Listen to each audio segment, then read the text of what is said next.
Hi Mark, my name is Riley. My student number is S0441010. The title of the speech is Feats of Memory Anyone Can Do by Joshua Foer. I'm a freshman in NCUE. I'd like to invite you to close your eyes. Imagine yourself standing outside the front door of your home. I'd like you to notice the color of the door, the material that it's made out of. Now visualize a pack of overweight nudists on bicycles. Laughter. They are competing in a naked bicycle race, and they are headed straight for your front door. I need you to actually see this. They are pedaling really hard, they're sweaty, they're bouncing around a lot, and they crash straight into the front door of your home. Bicycles fly everywhere, wheels roll past you, spokes end up in awkward places. Step over the threshold of your door into your foyer, your hallway, whatever's on the other side, and appreciate the quality of the light. The light is shining down on Cookie Monster. Cookie Monster is waving at you from his perch on top of a tan horse. It's a talking horse. You can practically feel his blue fur tickling your nose. You can smell the oatmeal raisin cookie that he's about to shovel into his mouth. Walk past him into your living room. In your living room, in full imaginative broadband, picture Britney Spears. She is scantily clad. She's dancing on her coffee table, and she's singing Hit Me Baby One More Time. And then, follow me into your kitchen. In your kitchen, the floor has been paved over with a yellow brick road, and out of your oven are coming towards you Dorothy, the Tin Man, the Scarecrow, and the Lion from the Wizard of Oz, hand in hand, skipping straight towards you. Okay, open your eyes. I want to tell you about a very bizarre contest that is held every spring in New York City. It's called the United States Memory Championship. And I had gone to cover this contest a few years back as a science journalist, expecting, I guess, that this was going to be like the Super Bowl of savants. This was a bunch of guys and a few ladies, widely varying in both age and hygienic upkeep. Laughter. They were memorizing hundreds of random numbers, looking at them just once. They were memorizing the names of dozens and dozens and dozens of strangers. They were memorizing entire poems in just a few minutes. They were competing to see who could memorize the order of a shuffled pack of playing cards the fastest. I was like, this is unbelievable. These people must be freaks of nature. And I started talking to a few of the competitors. This is a guy called Ed Cook, who had come over from England, where he had one of the best trained memories. And I said to him, Ed, when did you realize that you were a savant? And Ed was like, I'm not a savant. In fact, I have just an average memory. Everybody who competes in this contest will tell that they have just an average memory. We've all trained ourselves to perform these utterly miraculous feats of memory using a set of ancient techniques. Techniques invented 2,500 years ago in Greece. The same techniques that Cicero had used to memorize his speeches, that medieval scholars had used to memorize entire books. And I said, whoa, how come I never heard of this before? And we were standing outside the competition hall, and Ed, who is a wonderful, brilliant, but somewhat eccentric English guy, says to me, Josh, you're an American journalist. Do you know Britney Spears? I'm like, what? No. Why? Because I really want to teach Britney Spears how to memorize the order of a shuffled pack of playing cards on U.S. national television. It will prove to the world that anybody can do this. Laughter. I was like, well, I'm not Britney Spears, but maybe you could teach me. You've got to start somewhere, right? And that was the beginning of a very strange journey for me. I ended up spending the better part of the next year not only training my memory, but also investigating it, trying to understand how it works, why it sometimes doesn't work, and what its potential might be. And I met a host of really interesting people. This is a guy called EP. He's an amnestic who had, very possibly, the worst memory in the world. His memory was so bad that he didn't even remember he had a memory problem, which is amazing. And he was this incredibly tragic figure, but he was a window into the extent to which our memories make us who we are. At the other end of the spectrum, I met this guy. This is King Peek. He was the basis for Dustin Hoffman's character in the movie Rain Man. We spent an afternoon together in the Salt Lake City Public Library memorizing phone books, which was scintillating. Laughter. And I went back and I read a whole host of memory treatises written 2,000 plus years ago in Latin, in antiquity, and then later in the Middle Ages. And I learned a whole bunch of really interesting stuff. One of the really interesting things that I learned is that once upon a time, this idea of having a trained, disciplined, cultivated memory was not nearly so alien as it would seem to us to be today. Once upon a time, people invested in their memories, in laboriously furnishing their minds. Over the last few millennia, we've invented a series of technologies, from the alphabet to the scroll to the codex, the printing press, photography, the computer, the smartphone, that have made it progressively easier and easier for us to externalize our memories, for us to essentially outsource this fundamental human capacity.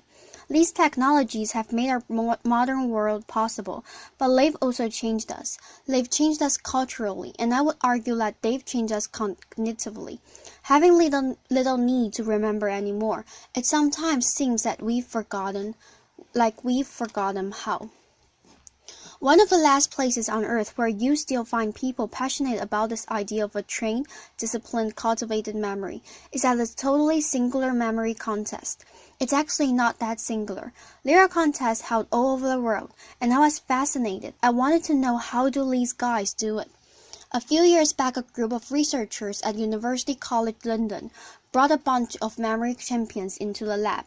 They wanted to know, do these guys have brains that are somehow structurally,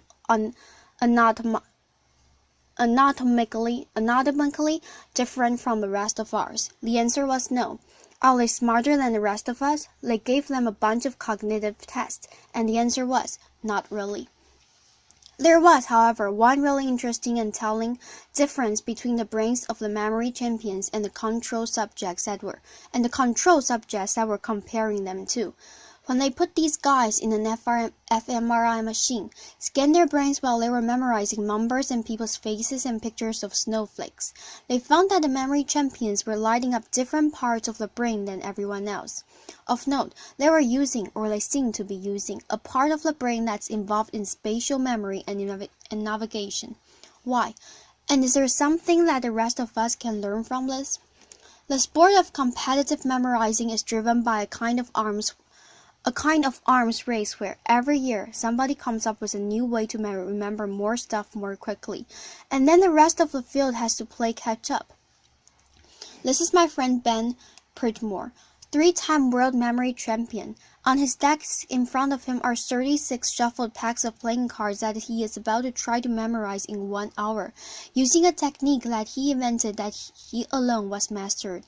He used a similar technique to memorize the precise order of 4,140 random binary digits in half an hour. Laughter, yeah.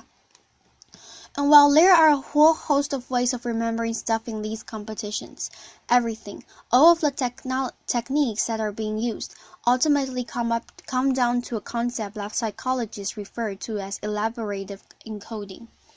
And it's well illustrated by a nifty paradox known as the Baker paradox, which goes like this. If I tell two people to remember the same word, if I say to you, remember that there's a guy named Baker, that's his name, and I say to you, remember that there's a guy who is a baker. Okay, and I come back to you at some point later on, and I say, do you remember that word that I told you a while back? Do you remember what it was? The person who was told his name is Baker is less likely to remember the same word that the person was told his job is a baker. Same word, different amount of remembering. That's weird. What's going on here?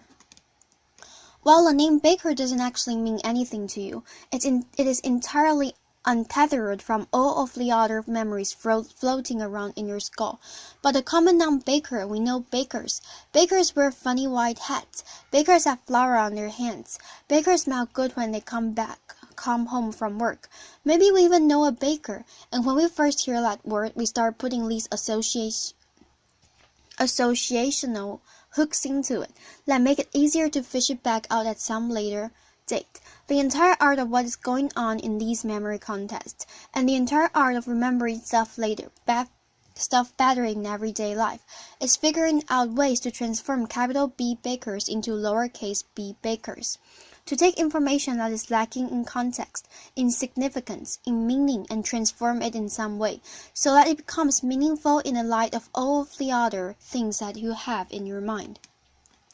One of the more elaborate techniques for doing this dates back 2,500 years to ancient Greece. It came to be known as the Memory Palace. The story behind its creation goes like this. There was a poet called Simonides who was attending a banquet. He was actually the hired entertainment, because back then, if you wanted to throw a really slamming party, you didn't hire a DJ, you hired a poet. And he stands up, delivers his poem from memory, walks out the door, and at the moment he does, the banquet hall collapse, kills everybody inside. It didn't just kill everybody, it mangles the bodies beyond all recognition, and nobody can say who was inside. Nobody can say where they were sitting. The bodies can't be properly buried. It's one tragedy compounding another. Simonides, standing outside, the sole survivor amid the wreckage, closes his eyes and has this realization, which is that in his mind's eye, he can see where each of the guests at the banquet had been sitting, and he takes a relative by the hand and guides them each to their loved ones amid the wreckage. What Simonides figured out at that moment is something that I think we all kind of intuitively know, which is that as bad as we are at remembering names and phone numbers and word-for-word instructions from our colleagues, we have really exceptional visual and spatial memories. If I asked you to recount the first 10 words of the story that I just told you about Simonides, chances are you would have a tough time with it. But I would rather that if I asked you to recall who is sitting on top of a talking tin horse in your foyer right now, you would be able to see that.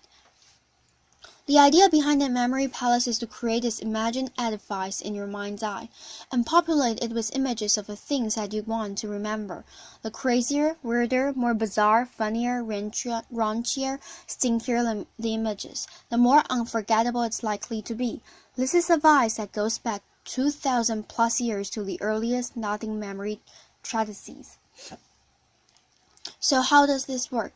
Let's say that you've been invited to TED Center stage to give a speech, and you want to do it from memory, and you want to do it the way that Cicero would have done it if he had been invited to TED Cross Rome 2,000 years ago. Laughter. What you might do is picture yourself at the front door of your house, and you'll come up with some sort of crazy, ridiculous, unforgettable image to remind you that the first thing you want to talk about is this totally bizarre contest. Laughter. And then you'll go inside your house, and you would see an image of Cookie Monster on top of Mr. Ed. And that would remind you that you would want to then introduce your friend Ed Cook. And then you'll see an image of Britney Spears to remind you of this funny anecdote you want to tell. And you go into your kitchen, and the fourth topic you were going to talk about was the strange journey that you went on for a year, and you'll have some friends to help you remember that. This is how Roman orators memorize their speeches, not word for word, which is just going to screw you up, but topic for topic. In fact, the phrase topic sentence that comes from the Greek word topos, which means place, that's a vestige of when people used to think about oratory and rhetoric in these sorts of spatial terms. The phrase in the first place, that's like in the first place of your memory palace. I thought this was just fascinating, and I got really into it. And I went to a few more of these memory contests, and I had this notion that I might write something longer about the subculture of competitive memorizers. But there was a problem. The problem was that a memory contest is a pathologically boring event. Laughter. Truly. It is like a bunch of people sitting around taking the SATs. I mean, the most dramatic it gets is when somebody starts massaging their temples. And I'm a journalist. I need something to write about. I know that there's incredible stuff happening in these people's minds, and I don't have access to it. And I realized, if I was going to tell a story, I needed to walk in their shoes a little bit. And so I started trying to spend 15 or 20 minutes every morning before I sat down with my New York Times, just trying to remember something. Maybe it was a poem, maybe it was names from an old yearbook that I bought at the flea market. And I found that this was shockingly fun. I never would have expected that. It was fun because this is actually not about training your memory. What you're doing is you're trying to get better and better better at creating, at dreaming up these utterly ludicrous, raunchy, hilarious, and hopefully unforgettable images in your mind's eye, and I got pretty into it. This is me wearing my standard competitive memorizer's training kit. Laughter. It's a pair of earmuffs and a set of safety goggles that have been masked over except for two small pinholes, because the distraction is the competitive memorizer's greatest enemy. I ended up coming back to that same contest that I had covered a year earlier, and I had this notion that I might enter it, sort of as an experiment in participatory journalism. It'll make, I thought, maybe a nice epilogue to all my research. Problem was, the experiment went haywire. I won the contest. Laughter, which really wasn't supposed to happen. Applause. Now, it is nice to be able to memorize speeches and phone numbers and shopping lists, but it's actually kind of beside the point. These are just tricks. They work because they're based on some pretty basic principles about how our brains work, and you don't have to be building memory palaces or memorizing packs of playing cards to benefit from a little bit of insight about how your mind works. We often talk about people with great memories as though it were some sort of an innate gift. But that is not the case. Great memories are learned. At the most basic level, we remember when we pay attention. We remember when we are deeply engaged. We remember when we are able to take a piece of information experience and figure out why it is meaningful to us, why it is significant, why it's colorful, and when we're able to transform it in some way that makes sense in the light of all of the other things floating around in our minds, when we're able to transform bakers into bakers. The memory palace. These memory techniques, they're just shortcuts. In fact, they're not even really shortcuts. They work because they make you work. They force a kind of depth of processing, a kind of mindfulness that most of us don't normally walk around exercising. But there actually are no shortcuts. This is how stuff is made memorable.